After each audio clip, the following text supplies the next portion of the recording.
Greetings, valued poll listeners, and welcome to episode 117 of the Poll List Podcast, your monthly poll of comics, pop culture, and faith. I'm your host, Hector Miray, and generously joining me today is the master of mosaics, Todd Turner. Hi, Todd. Hey, let's break some glass. You know what? That'd be a Let's get dope. these comics that are behind that glass screen, bust it, and I'll just mosaic everything. That'd be great if you had like one of those action figures from the 80s that had like one catchphrase, Yeah, like on the back. I'll Let's even make my own. let's bust some glass. That's So that awesome. it's gonna be Todd's action figure, and from now on, That will be. I have to get my kids. I want that for Christmas. there's got to be companies that can make that and even do the whole Hundred thing. percent. 100%.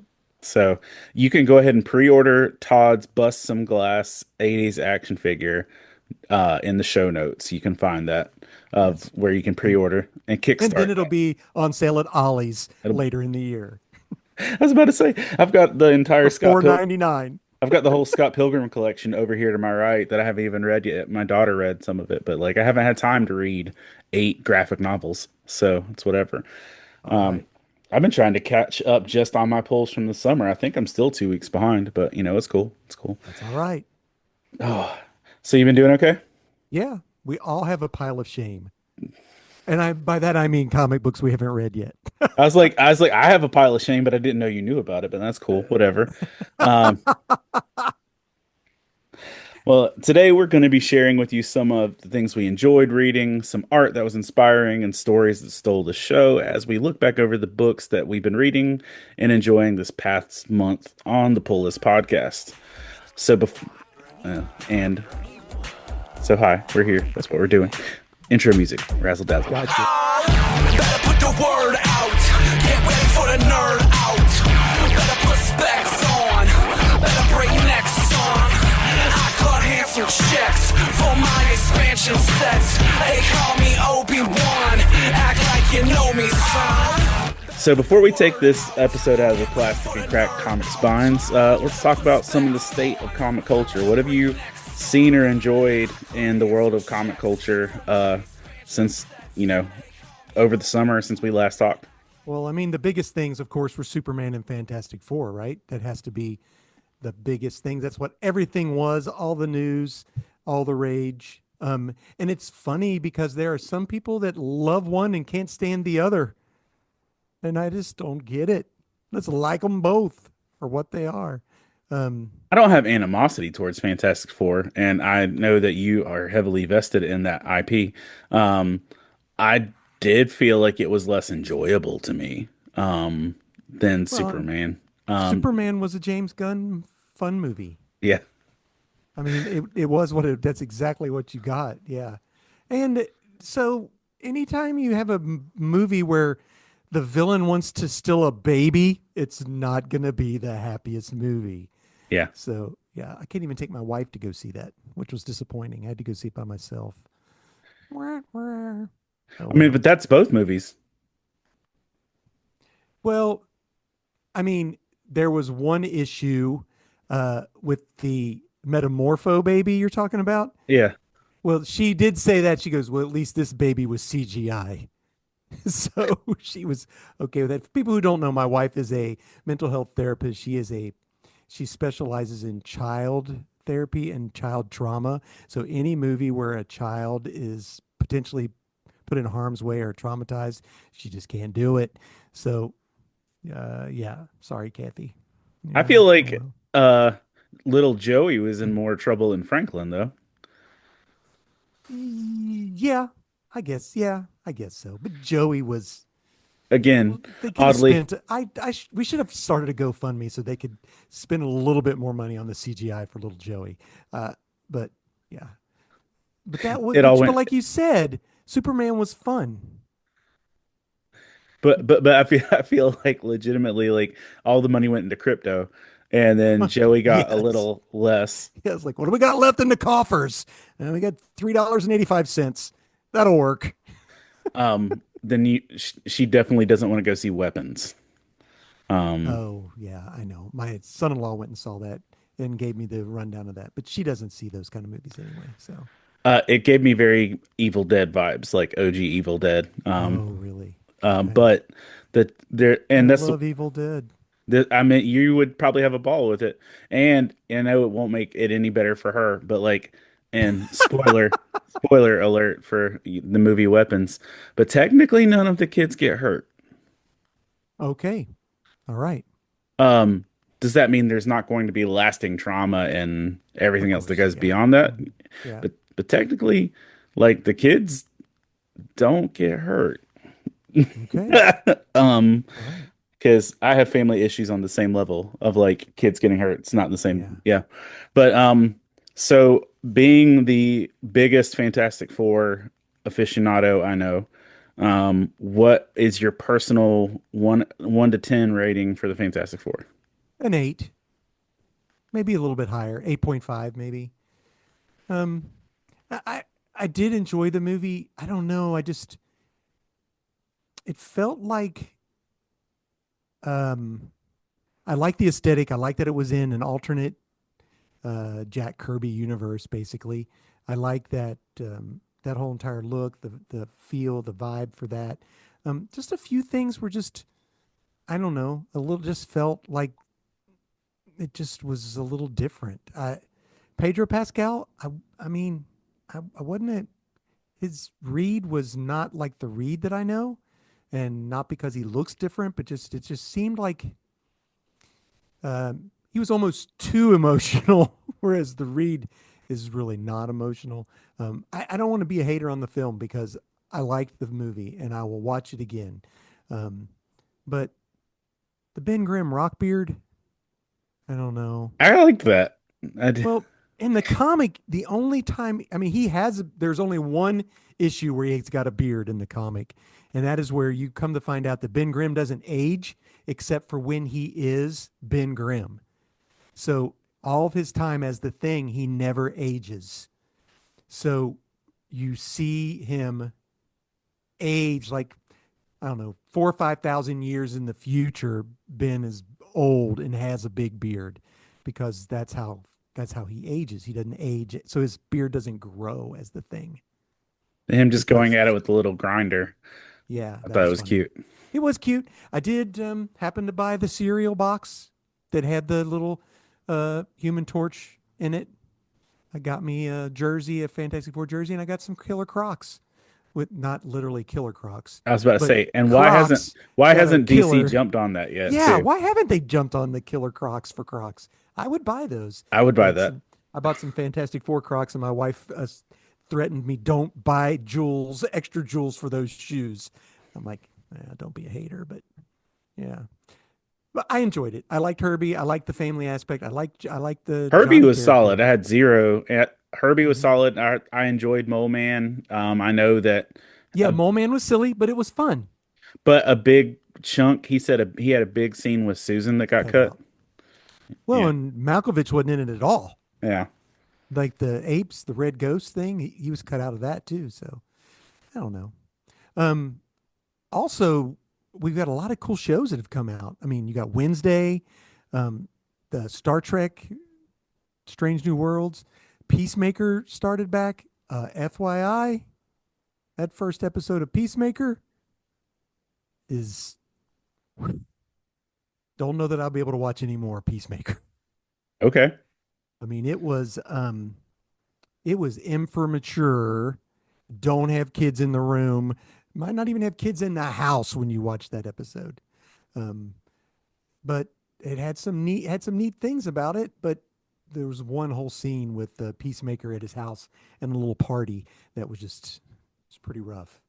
Okay. Anyway, I haven't um, seen it. I haven't actually seen any of those shows currently because mhm. uh, I've not caught up on anything because I've been watching Father Brown. Um, I don't know what that is. Father Brown. Mm-hmm. Okay. Did you watch Harry Potter?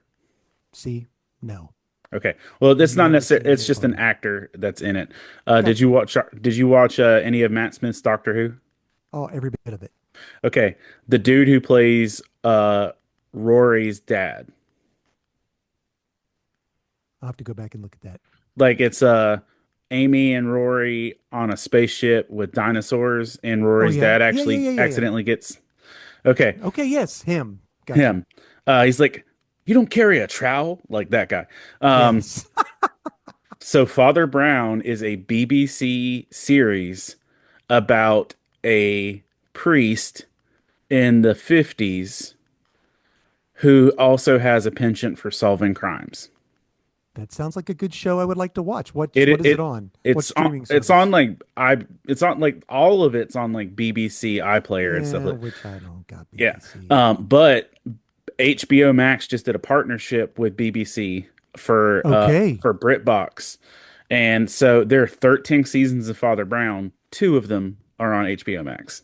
Okay. Well, that's a good way to get your toes into dip into the over the pond area there. So I've watched all two seasons of Father Brown, All like right. that I have access to. And then there's a spin-off show that just started in 2022. So it's like a whole thing. Um but yeah, it's I've been just watching that and I figured you'd watched K-pop Demon Hunters 18 times by now. I've seen it once. It was Once. great. Oh, it's great. But I my summer was bananas. I understand. And Ditto. I've seen it once too. my kids were watching it nonstop, and I'll probably write a devotional on it the next time I saw it. But like 100%. the first time I actually watched it, I watched it on my laptop because I knew I was going to screenshot it every 3 minutes. So I was just like, "There's no point in actually watching this on a screen." Um, Gotcha. what would you give Superman? Um, I'd give it a 9 easy. Yeah. Okay, Hmm. Yeah. It's a lot of fun. It was a fun movie, like you said. And I like to go to the movies for fun, right? yeah, Um, it's the first movie in a very long time that I've watched 4 times in theaters. I know it's crazy. And Eh, it's the first DC movie I watched and didn't have to take antidepressants afterwards Yeah, in a while. So yeah, you did. I remember because we talked about this with CJ on the Next Gen Nerd podcast, and you'd seen it like with different family members. You had to see it that many times. but I saw it I think 4 times in a row, and 3 of those times were day after day after day. So Wow. it's just like, oh, it's 4 o'clock. Let's go watch Superman again. Okay, thank you for reminding me about the Next Gen Nerd podcast. I was like, I feel like I've talked to you about Superman. Am I like having a Yes, we did. lapse in memory? What happened here? I was like, what's happening? But no, there is some good stuff, comic culture wise, that I'm looking forward to. Is there anything that's about to happen or coming out that you're looking forward to? About to happen or coming out. Well, DC KO is coming out, right? Yeah, I'm kind of looking forward to that. Yeah. Which is not Knockout, which is what I thought it was. What is It it? is King Omega. It has to do with Darkseid and the whole Absolute Universe, and they're going to battle each other to become King Omega to have it has something to do with the Omega beams and all that kind of garb. So it's not really Knockout, which you would think it is. Um, so I'm pretty excited. I think I am pretty excited for that. It's like a 4 or 5 issue miniseries. I'm also excited because the Ultimate Universe, the 2 years is almost up on it, and that was the whole thing. The maker, who's the evil Reed Richards, is going to be released in real time at the end of the year. It'll also be the end of Ultimate Spider-Man, which is sad because it's probably the best Spider-Man book out right now. But so I'm looking forward to that too. In comic book wise, I miss also Spider-Man books being consistently good. it's pretty good right now. Actually, No, I mean just like the all main of them. title. Yeah, the Oh main yeah, is okay. yeah. Um, and by the time this drops, it'll have already happened. But on Wednesday, the 27th, I finally get to watch Thunderbolts because it's going to be on Disney. So I'm dying to watch Thunderbolts. Um, and it's gonna feel more on the DC line of depressing, but But I figured, but I know that going into it, yeah. you Um, know? but I'm saying for me personally, Thunderbolts and like Superman is definitely more fun than Thunderbolts, but Thunderbolts was the most fun Marvel movie I've probably seen since like Guardians 2. Gotcha. Yeah. Like, So, I mean, it's just, but it's one of the, and I get it, and it's the reap and reward scenario of you've got to know a lot of Marvel content mhm. to Yeah, walk into. But you didn't have to know Marvel content to watch Fantastic Four. No, you didn't. No, and that's the thing. Like Marvel Studios had said they recognized that they made it too dependent on stuff because, like for the Marvels movie, you had to have watched WandaVision, um, Captain, Captain Marvel, Captain and Marvel, you had to watch Miss Marvel. Miss Marvel, and a few other things that were scattered within there. So Yeah, like, it was bad. And it and wasn't that bad of a movie, it honestly. wasn't, but it's a heavy load for a casual person to go pick up. Yeah. And this one, you need to have watched Black Widow, uh, Falcon and the Winter Soldier, um, Ant-Man 2. Yeah, Um, Ghost is in that one. yeah. Uh, And that's well, a plus the TV show, the Falcon and Winter Falcon and the Soldier. Winter That's what you Soldier. said. Yeah, Yeah, yeah. yeah, yeah, And then but you also need to have watched a little bit you technically need to have watched Hawkeye. Um really. Not like I mean it's just if you want a good Yelena run up, I would That say makes that. sense. And then they throw in the Sentry, which is awesome. Yeah, but you there's no precursor on that one though, so I it's know. pretty Yeah, good. yeah. And but fun fact, Wendell Pierce is in both the Thunderbolts and Superman. Like so he was in Yes. Isn't that two a Marvel crazy? and DC movie in the same summer. But so did Harvey Guillem. I Uh don't know who he that is. uh he he is a Hispanic comedic actor. His main deal is the show What We Do in the Shadows. Oh, okay. I know that show. Okay, he's Guillermo. Oh, the main dude. Yeah. What was Um he in? I don't even remember him being in those movies. he's in a Marvel and DC movie and within the same span. He's in Blue Beetle. Oh, see, I never saw it. He's in Blue Beetle as Susan Sarandon's lackey. Okay. And then he's in Aquaman 2 as a random scientist. And so I was just like, wait, That's no. funny. Blue Beetle, that's not Marvel. That was two No, different that's DC. DC. That was Yeah. two different DC movies. It's two He's two different different characters. yeah. Yeah. They're just like we don't care. Yeah. Nothing's He could show continuity. up in the next Deadpool movie, Yeah. just like Chris Evans did as a different character. Well, always comic culture is going to continue to shape the world a little bit. We'll keep talking about it. But you've put up with us yammering long enough. So before we take this episode out of the plastic, we've done this, we've cracked the spine, we talked comic culture, stuff that's coming up, but there's only so much you can get from the cover. So now it is time for us to actually deal with our issues and talk about our comic pulls for the month. We'll discuss at least our top four pulls and our book with the best writing and the book with the best art. We've all got issues. Let's share them. So Todd, what is your first pick of the month? My first pick of the month is Marvel All on One Thing versus the Marvel Universe. Okay. This is a book. Now, this was not in my pools, but it was on the stand, and it's a thick boy. It's like $7.99. I hate the fact that these books are like $8, but it was written by Ryan North. Of course, they're capitalizing on the Fantastic Four movie and it being all about the Thing, because the Thing had his own comic book, right? Marvel 2-in-1, where it was the Thing with one other character for an issue, and then that was out for a long time. So this is an interesting book in the fact that every page is a splash page. So it is some of them are a 2-page splash, the rest are one. Okay. And Ben Grimm comes back home from doing a solo mission, and something's not right. The Fantastic Four attack him. He realizes they're robots. The Avengers come to help him. Well, the Avengers are robots. Spider-Man comes to help him. Spider-Man's a robot. It's like every superhero comes out to get Ben Grimm. And the art is amazing. I mean, because they're just giant splash pages. Like he fights the X-Men, he fights the Avengers, he fights any superhero that you can think of. At in one page, there's like even Goliath and Venom and all these other characters. And you come to find out that this was all supposed to be a story created from the Impossible Man. the little green guy, the character that was first introduced in I think like issue 12 or 13 of the Fantastic Four ages ago. He is like he's sort of like an imp, just like, if you don't know, like Miss Split. Batmite or Mxyzptlk, right? But he created this whole thing, this whole universe, and brought Ben Grimm to it so that he could explore this and have a big, huge, long narrative. And the only thing Ben Grimm does is basically clobber everything and destroys it all, destroys this guy. And he's like, I can't believe you ruined my perfect thing. And Ben Grimm's like, this is the best. I've gotten out all of my aggression. I feel great. We should do this again.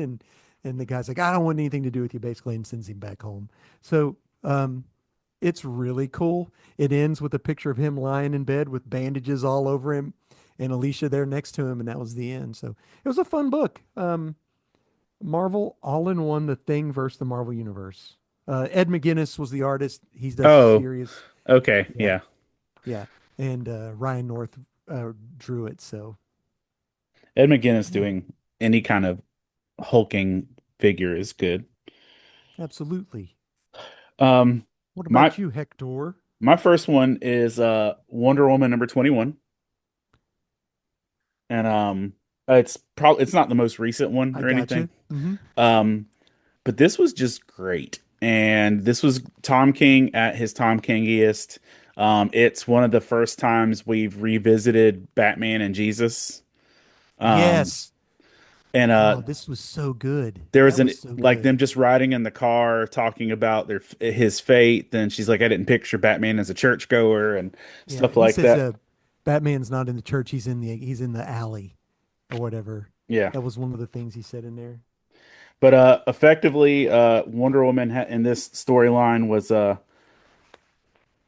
trying to track down someone that framed her mother for murder, and Batman gets struck by not in the previous issue. Batman gets struck by lightning from Zeus, and so he's barely alive. And Yes. uh, but there's this one panel where Superman or Batman, she's like, "What are you doing? Lie down and rest." And he says, "I'm a superhero. I don't rest." And as he's like barely Yes. breathing. And so I want to show you this, and y'all can see it too. That's my lock screen. Oh, just turned off. Yeah, that's awesome, Every man. time I open my phone is Bruce Wayne saying, "I'm a superhero, I don't rest." And which is just funny because usually me touching my phone means I'm not resting. Um, Absolutely. but their interaction and like the whole book was fine. And I got in trouble with uh With what? or there's a panel that shows like Bruce and Diana sitting on the bed and he's in his boxers. And I shared Mm-hmm. one of those panels and they're like, that's scandalous. I'm like, oh, I'm sorry. Like it so He's got shorts on. It's not any worse than the Marvel swimsuit edition. yep. I just did it for comparison because like a panel later, Wonder Woman says, I'm a superhero, I don't rest to him. The And I enjoy. I mean, this is like Tom. I enjoy Tom King writing Wonder Woman and Bruce better than I did Bruce and Catwoman. I don't feel like he's got the best grip on Catwoman, but him and Wonder Woman, gold every time. That 100%. That issue, the two issue arc where, gosh, that was all the way book five for me, or four. I think it was book five for Faith and Fandom.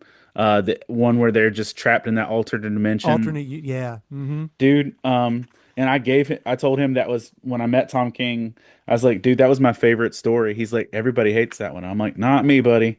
And I No, was like, I wrote about it in a book, and he's got some great Batman stories. I think that might be part of it too. Yeah. yeah. The black and white Batman story about the priest in the burned down house or whatever. That's a pretty good one It's kind of too. crazy how many like Tom King stories hinge on fate Yeah, and a lot. A a lot. lot. A But lot of like them. down to the end of the story, uh, she says, how do you go on? He says, you do it the only way it can be done, which is not to do it alone. And then they hold hands. And I'm just like, bro, that's just good writing. I That's know. And so this one book, I want to like if I see go on sale at my comic shop or whatever, I'm Mhm. buying multiple of these. That's hilarious because I bought multiple copies of an issue of Wonder Woman 2 because my daughter just had a baby and there's the issue with her with the baby strapped to her back Yeah. when she goes and I bought two because that's all they had, but it's if I find more I'm going to buy multiple of that. I just love the cover. So, And I just want to cut out those panels like the I'm a superhero, I don't rest, the do it alone. Like things I would normally post as meme, I want to literally cut those out and like put them places. that So would be awesome. I did that with I bought like a ton of Batman 53. The Lee Weeks story with the story of Job in it. So yeah, that's my first pull. What's yours next? My next one is it is an independent. It's from Dark Horse. It Okay. is issue 4 of 4. It's finished is up this run. It's called Arcana Royale. I think I've seen that on shelves. It is written by Colin Bunn, who's like the master of horror, pretty much. He does horror great. And I wouldn't necessarily consider this a horror book, but this is about a young girl who's an excellent poker player, like fantastic. She's in her early 20s or whatever. She's so good at playing cards, she gets invited to this card game that is like all the demons, all the evil creatures. But what you find out in the as it progresses is that they wager real things. Like I'm betting a hurricane in North Carolina. So if they lose, then that happens. Bad things happen to people if they don't win their hand. Um, Okay. and so she doesn't realize that until, she gets caught up in it. And the twist that she finds a way to utilize that and beat her opponents to come out as the champion is pretty cool. It's a really good book. It ends with her getting invited to a new uh, card game, and this is for godhood, basically. So, um, interesting book. A lot of cool stuff in it. The art was good. Um, I I was just interested in the whole entire thing about what you do has ramifications on other people, whether they be close to you or around you or even farther away. The butterfly effect happens. And so it was really good. I liked it. I suggest folks, it's 4 issues. Read it when it comes out. Okay. That does What sound cool. about you, Hector? Um, I'm gonna go with yeah, I'll go with this. Um, X-Men number 18, Uncanny X-Men number 18. I've Okay, enjoyed the last little bit of the run they've been doing. I love Gail Simone, so I'm gonna gladly take whatever I I get gotcha. written by her. Um, but this is kind of like a lull in between some of their storylines with things. Um, What about you collecting the X-Men, man? That's yeah, just, I'm not, and you are. yeah. I've got like 6 Batman titles in my pools. And I've not missed a beat with this one. And like part of the storyline for this is it so have you read this one at all? Kept up with the story? No, I've stopped collecting X-Men. Okay. Once they Um start doing all the X crossover stuff, I just can't handle it and dropped off. okay, fair enough, fair enough. Mhm. So effectively, Rogue's team consists of Wolverine, Nightcrawler, and Gambit. Mhm. Um They still have the kids with them? they still have the kids with them, and Okay, they're still in the same house. They've not gone anywhere. They've had gotcha. some adventures, but I do like that part though. yeah. And so they're raising these kids up and kind of like training them through the process. Feels very much like the way the X-Men were originally. Yes. Professor X in the house teaching people with, yeah, And so in the process, they ended up saving a bunch of kids from an attack at a mall and some right. other I stuff. mhm. And so the town throws a festival in their honor. What? Um, and That's crazy. which is what their response is. They're like, "This is so a trap." Um, So a trap.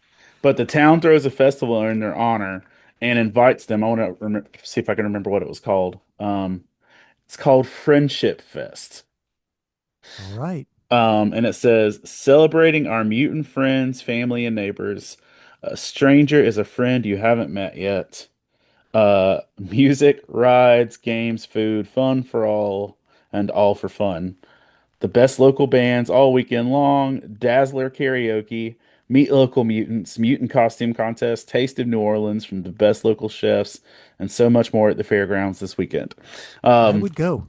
so they go, or they get set up and they go in full costume, like, and bring the kids with them. And the town is just like, oh, you're the best and we love you. And like, there's people cosplaying as Storm. That is awesome. That's And so fun. as they, Yes. Okay. and it was just good. It was Is good. there a And twist? hold on, no, not necessarily. Which is even Wow. crazier. I Um, know. but you get them in full costume rolling in together. And while they're there, they're all having fun and they're like, is this really all we needed? Was, corn dogs? Um, Corn dogs. I love Look, corn that's dogs. the line that really got me. I think this is in Rogue's monologue. Um, but danged if they don't seem impressed, like we're guests or celebrities. And her monologue says, "Could this really be all it takes? Is some rides and a corn dog?" And Nice. uh, but like also, there's a single mom that's into Nightcrawler, Oh, okay then. and like she's swinging hard, like Uh-oh. and so that's its own sweet Own little thing. side story. Yeah. Yeah, and loving that.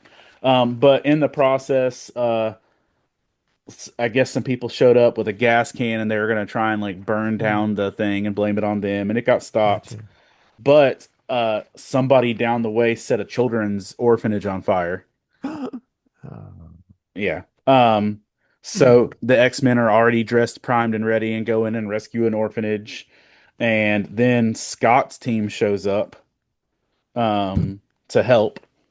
And so you get a little itty bitty crossover. And it was just good. It was like good, solid X-Men.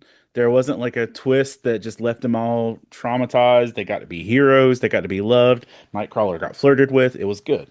and you Um, don't have to read 17 books to make sense of what they're doing.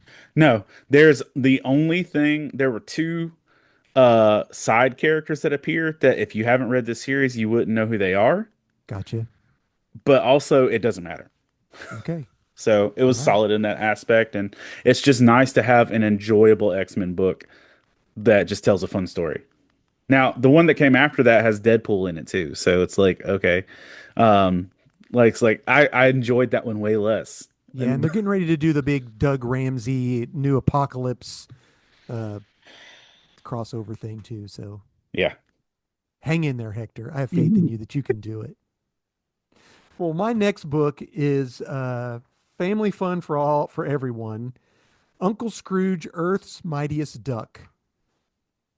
So the best part about this is like I just thought the cover is literally Donald frozen in carbonite on the front and Scrooge McDuck in front of it, and looks like there's like aliens coming at him or something. I mean, I was like, so there it is. They got Star Wars, they got Marvel, they got Disney.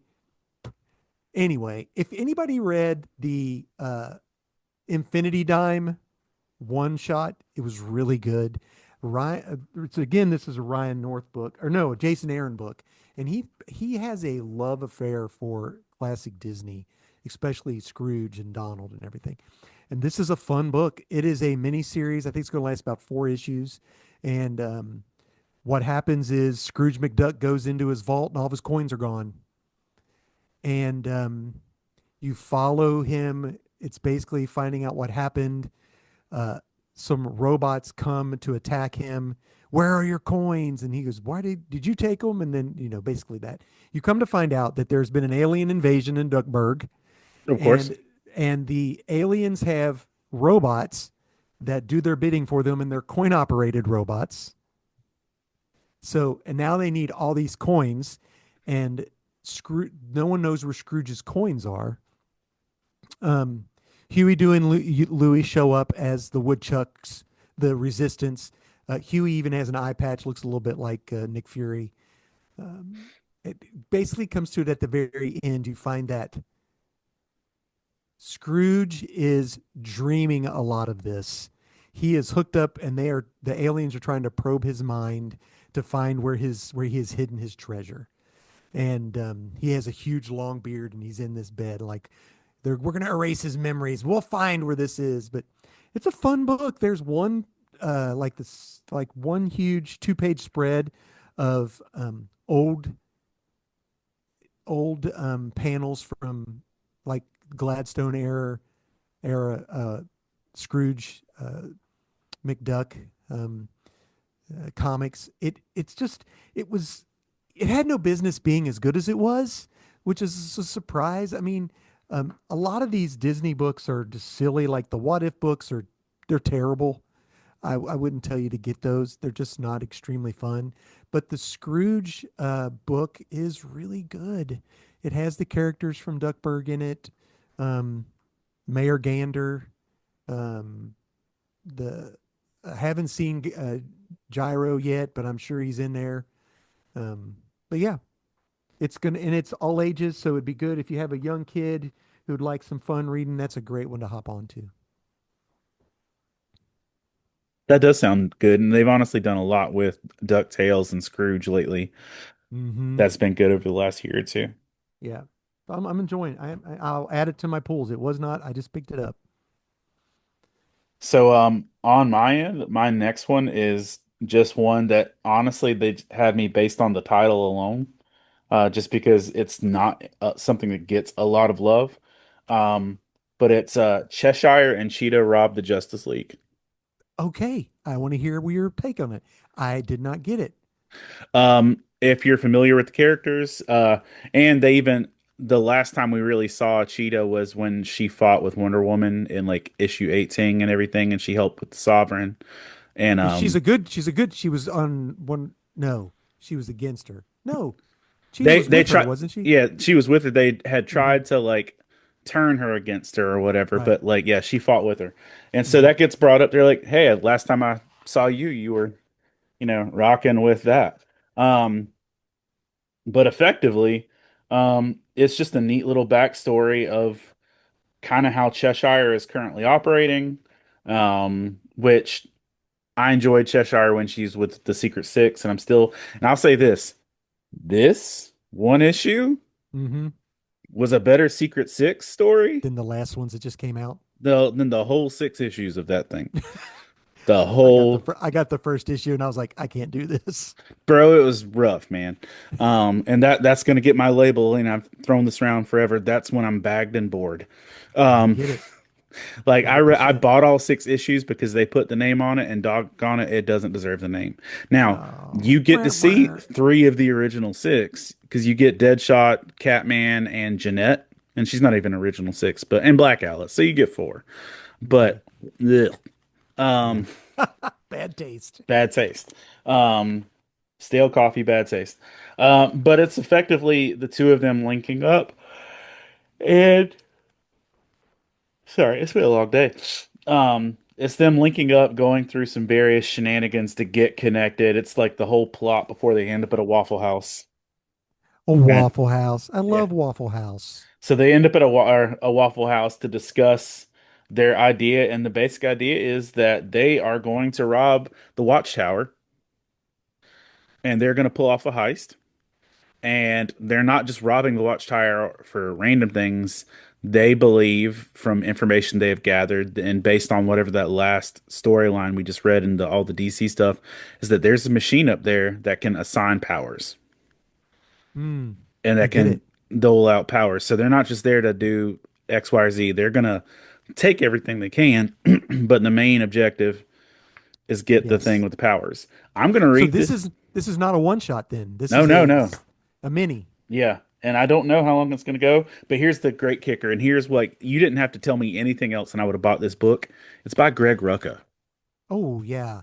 He writes like crime stuff so good, and I Uh, enjoyed his run on Batman ages ago. So Batman Fugitive. He wrote a lot of great Nightwing stuff. mhm. He wrote a lot of some of the stuff that was like a lot of the good Secret Six stuff was based on him. All right, coolio. So I might this have to pick it up. I feel that by the time issue 2 rolls around, it'll be worth like a solid investment. So that's for All me. right, good deal. Okay, my next one is from the creative team of the Ice Cream Man. If nobody knows what Ice Cream Man is, I don't know where you've been for a while. It's a fantastic horror book. But this is Superman, the Kryptonite Spectrum. It is a I miniseries read Black that. I Label. read that. Okay.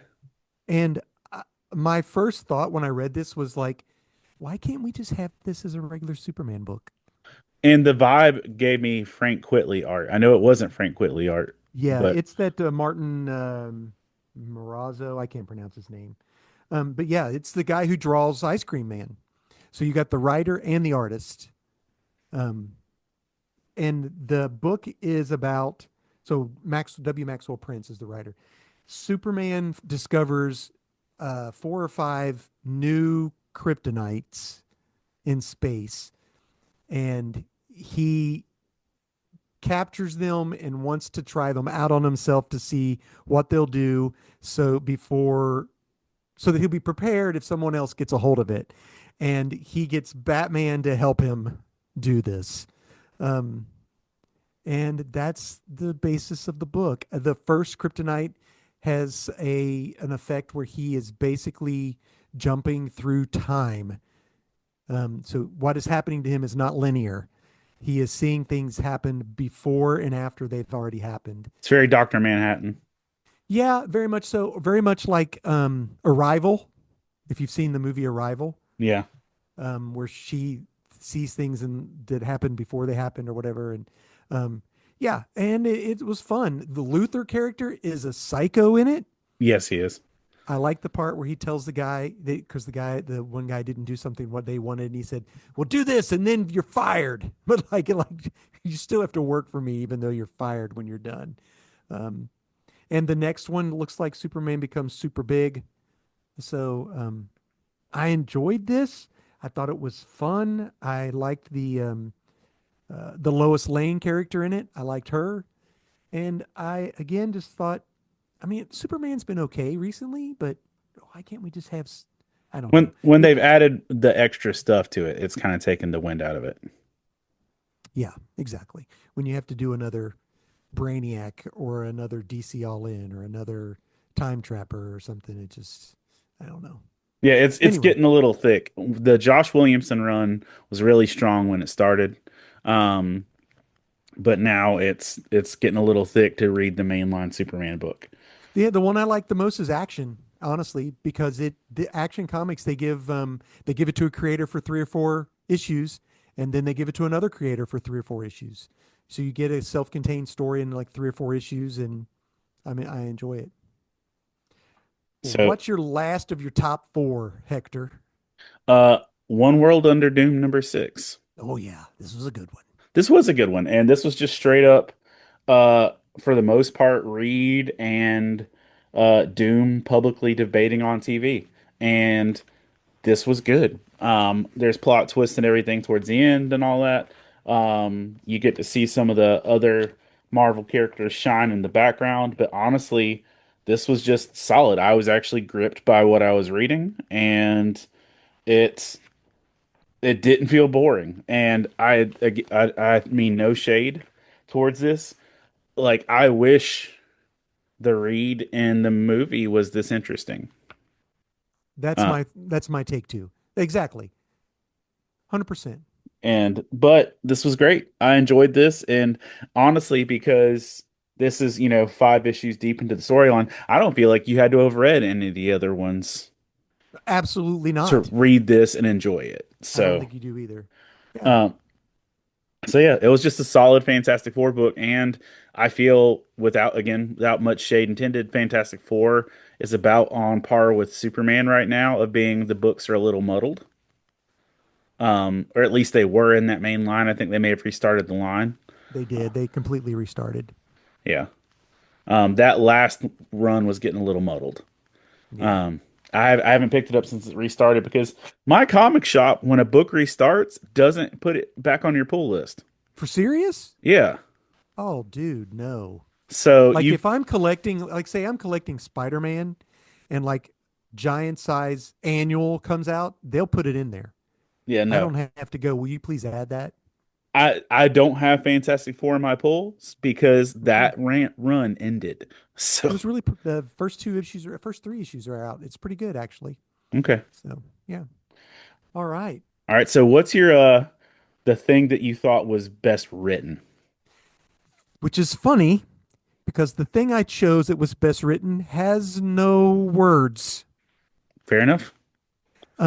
And it's a part of a story. So if people didn't know, Detective 1100 came out, and it has multiple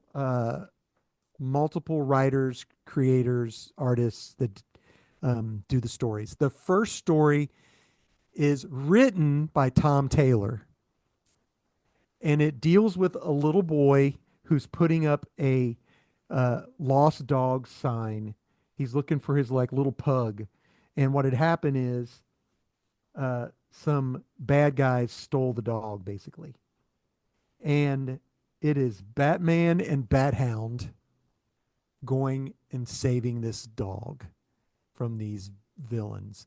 And it is, and the reason there are no words is because the little boy is deaf and only speaks with sign language. So Batman is talking to him in sign language in this comic book. And that's why there are no words. And yeah, they go rescue the dog. It was so good. It was like, oh, you just feel happy after reading it. The rest of the stories in the book, I was like, man, I don't really care about them. But this one, it's called Lost and Found. It's a little short story, and it's neat because after they find the dog, he puts it up on a wall, and there's the like he takes the lost and found poster and puts it up on the wall, and this entire wall is covered with animals that have been lost and found that Batman has found, along with I guess Bat Hound. So it was really cool.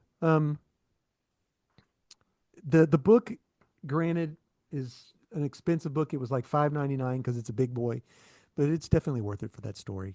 I Okay. really enjoyed it. I think it's Yeah. sitting in my polls right now. Well, I'm sorry I ruined it. No, no, I'm behind, and that's on me, dude. Um, What about you, Hector? The best writing. the best writing, the Wonder Woman 21 came close. Um, like that Batman Oh back and yeah. forth with Mm-hmm. her, that was close for Okay. me. And this was a stretch because I've barely enjoyed this book existing. Um, and then to catch one where I said this was great. Absolute Batman or Absolute Superman number 7. Oh, awesome. Okay. Did you read I this? stopped. No, I stopped collecting it. It was one that I bagged and board. You I should have, but I hate being the guy to actually say stop. This book I sucks. gotcha. Um, Does this introduce Absolute Brainiac? yeah. Okay. Give us the lowdown. Why is Uh, it the best writing? this is the best writing because I was genuinely intrigued reading it and it was scary as crap. Ooh. Yeah. Um, it starts off like on an alien ship and then you get exposed to this guy. Take a look at this Brainiac. Oh, yeah, yeah, yeah. You get exposed to him, and then basically the storyline starts with a Brainiac destroying things, and he's like picking at his own brain. And it says many years earlier, you get the backstory on the Brainiac that is in this world. Okay. Um, and basically, so here's how it goes. A Brainiac opens out of a pod. He says, "I am Brainiac?" Question mark. He says, "You are Brainiac 419,732. You serve the collective." And he says, "The collective, what is only level 88 affections affectors and above are allowed to seek knowledge beyond what they are endowed at with creation." And he's like, "What level am I at?" He's like, "0." And so he's like, hands him a shovel. He's like, "You work here and never leave this room. Your function is to dispose of refuse by shoveling into the liquidator. This concludes the extent of your required knowledge. Do you understand your function as I've explained it to you?" He's like, "Refuse? What refuse?" And the refuse are the piles of other brainiacs that have been produced to serve the one brainiac. And so he's Nice. literally put in like a uh torture scenario where all he's doing is shoveling dying brainiacs into an incinerator. Nice. And it goes through like 3,000 days of him doing this. Um, And the wear and mental tear of it going on day after day. Day 49,000. Um, 49,000? yeah, it says day 49,000. He's like just standing there waiting, and no more Brainiacs have come. Um, and Uh-oh. so he says, "Hello, is anyone out there? There hasn't been any refuse in a while." So he starts to try and break through the ship, and he finds like some Brainiacs still on ice or whatever. Um, but it looks like the other Brainiac that was in charge has been killed, or something has happened to him effectively. And so like he kind of takes over. And so the Brainiac that you get in Absolute Superman is the one who survived like 50,000 days of shoveling decomposing Just dead. Brainiac. Oh my gosh. And like it was like such a I don't know what's happening. What in the world is this story? Like it was so out of the loop. And then I went to the next Absolute Superman issue after that. I'm like, oh no, it sucks again. Oh, that's terrible, man. But that one Oh issue gosh. would That was make worth it. it was a solid horror issue. And I don't even know if Yeah. they would bill it as horror, but man, Who's it was writing it? That would be important, I guess, since we're saying it was best written. best written. That is Aaron, and I'm gonna go. It's probably Yeah, I think Jason so. Aaron. Jason Aaron. I guarantee it. Yeah, So not that surprising. and he goes from that and to goes to Uncle Scrooge, something so sweet and fun. Yeah, so it's Jason Aaron. Hmm. Um, and yeah, it was literally the most morbid, terrifying. That's scarier than any DC horror book I've picked up in years. Ooh, wow. That's So creepy. Oh, so I got to go get it, yeah, which is bad because I'm trying not to buy as many comic books.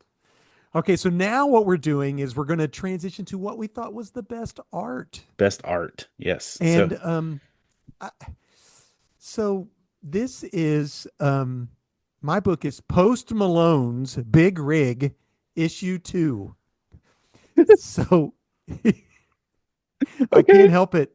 I can't help it. It's what how much was this bad? It's by Vault Comics. And it's an oversized book. Each one's oversized. It's like $7. It's an expensive one, but it is oversized. So basically, let me give you the lowdown of the story. So there is a basically a holy man who's been disgraced, and something bad is happening, like these evil zombie creatures, evil is coming up, and the people pray for a deliverer. And what happens is, I'll just say it like this: a secret sect of the Knights Templar prayed for a holy weapon, and what crashed to earth was the rig. So this takes place in the Dark Ages, and what happens is this rig crashes to earth, and the holy man puts on the trucker hat and now knows how to drive this truck and the weapons. It has like a Mission Impossible weapon stash. Um, but the art is like a heavy metal rock album from the 70s or 80s. It Okay. is the same guy who drew the series called Barbaric, Okay. Yeah. which they're making into a Netflix show. I can't wait to do that. That's with the barbarian with the axe that drinks blood and talks to him. Um, it is his name is Nathan Gooden. Uh, and the art is pretty much all black and white with just red tied in a few spots. So the coloring is so good. There's gray shades, everything. This is definitely an adult book because there is adulty words and adulty situations, and we're messing with demons and holy things and stuff like that. So the trucker has a few tattoos on his face, like some singer I know. So yeah, Post Malone's Big Rig, issue 2 by Vault Comics.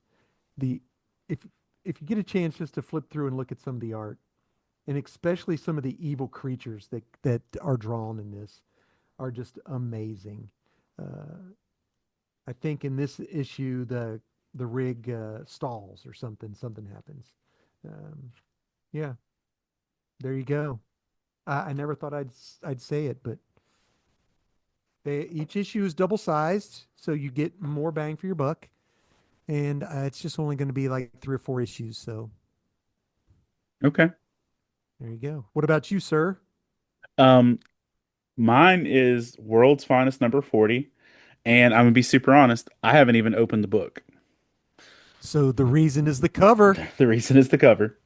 And I saw this originally when it got announced back in literally the first week of June, um, that Stephen Colbert was getting a cover of Yes. Batman with Superman on as a guest.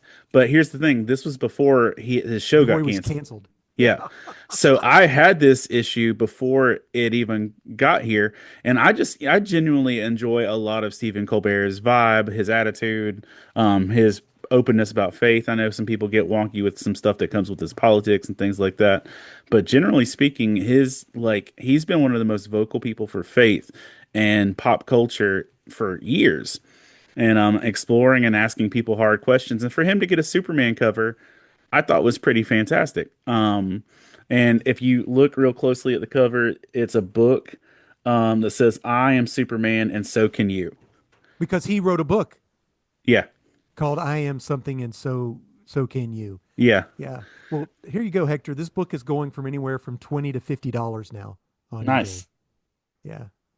And I don't know if I actually have one that when it came out that had Seinfeld on the cover, World's Finest. Okay, Not this issue, but one of the first ones that they did. Um, which is funny because Seinfeld loves Superman. yeah, yeah. It's in a lot of his stuff. So, all right. So picked it up for the cover alone.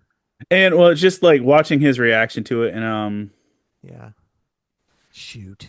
I'd love to have it, but I'm not going to spend $20 on eBay. I What? spent $4.99. I know, you bum. I was thinking about getting it graded. Oh, I know what I'm excited for. What are you excited for? Deadpool Batman. Yeah, I'm cautiously excited, but I'm also someone who's sitting here sad over Hush too. So. Yeah, that book was terrible. I'm sorry, Hector. It's oh, it is, and the fact his name's on So it. bad that we're going to reboot Batman with a Nightwing symbol, blue symbol. I don't Yeah, know. Does that mean something? yeah. The reason I'm excited about the Deadpool Batman is because of the variant covers. Daniel Warren Johnson is doing a, this is like made specially for me. It is The Thing fighting Big Barda. Oh, let's go. And I'm like, is this for real or is this just like promo art? And my local comic book shop, no, it's for real. I'll put you down for it. I was like, yes, I want that cover. The Thing versus Big Barda. Yeah. So that's the only reason. I'm not excited for the crossover. I'm excited for that. On that note, and these are not future things, but I also meant to mention this earlier. Uh, they dropped a looking into or leaping into the light collected edition. Which issues is it? Just that one? Just the first? Or is that every Tom Taylor? It's it runs from Like, Nightwing 78 to Nightwing 96. so all of them. It's a lot. Hmm. The battle for the last one listed is the battle for Bloodhaven's Heart, Part 5. Yeah, that was it. I'm about ready to put all of mine up for sale. Um, but pretty collected book. I love a It good is collect. gorgeous. I like the shining thing. And then I haven't even opened this, but it is Tom King Batman Omnibus Volume 1. Where'd you get that? Don't tell me Ollie's, because if you did, I'll think Oh I'll. no, bro. But look at this cover on the back with Bane and freaking Kite Man. Oh, that is awesome. Wow. Yeah, that is But great. this is an omnibus, and anytime you've got an omnibus and it still says volume one, that You know shows you some something. people been putting in work. Yeah. Um, Yeah, no kidding. but I love Tom King. I love Batman. I was like, I saw both of these, like, and you know why I know these? Because the people that write these books and draw these books put it on their Instagram. It's the only reason I know it exists. Mm, Nobody I like need to pay more attention, they're not honestly. advertising it in shops. They're not advertising it in stores. Literally, Tom Taylor posted the Nightwing book, and Tom King posted the his omnibus, and I'm like, okay, bet I'll buy your stuff. All right. Good deal. Awesome. Well, that's all I got. Anything else you wanted to tout real quick before we No, that's seal it. it up? All right. That's all. Well, folks, thanks for joining us with this. That's a wrap for us on the Pull List Podcast, episode 117. It's now officially in the books, bagged, boarded, and in your long box, wherever you conveniently put it. If you're listening to this, you can check it out on YouTube or on Love Thy Nerd. If you're watching this, you can head on over to the Love Thy Nerd podcast in audio format and listen to it there. As always, we are so grateful that you take the time to listen. So make sure you subscribe, like, rate, buy some of Todd's comic book collection, whatever you feel like doing. So that we can continue to be here as part of this journey. We don't do this alone. There's lots of other amazing podcast content at Love Thy Nerd. You can swing by lovethynerd.com to catch previous episodes of podcasts. You can go there to be encouraged, be inspired, find community, and potentially break the occasional fourth wall. So thanks for taking time to listen to us. We'll be back next month with some fresh pulls. And so thanks for listening. And remember, kids, read more comics. I'm gonna take all 7 continents as a game of risk.